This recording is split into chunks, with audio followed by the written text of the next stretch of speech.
This article that I found was about what restaurants do with tips, and who gets what and how much. This lady was complaining because she gave a rather large tip and found out that the only person who was keeping the tip was the waiter.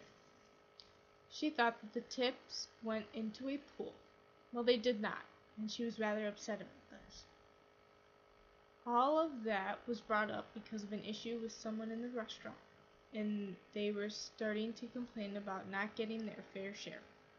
Because of this, New York has set up new regulations about tips and who gets them. Some things include uniforms and pay raises to tipped employees and food service workers,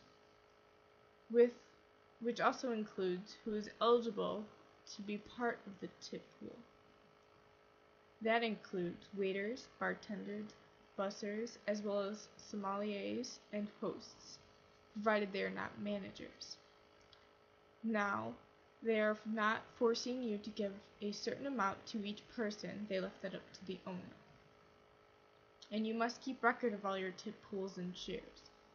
Now, when it comes to the bars, the bartender can also get tips from their own bar, and if they are serving people in the dining room, but they should not get as much as maybe the server, because they are also getting their own share from the bar.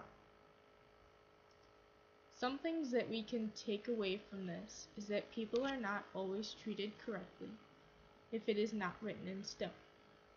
That can cause other problems as well, because if the customer finds out, then they can not trust the restaurant and then tell their friends and they will not come back.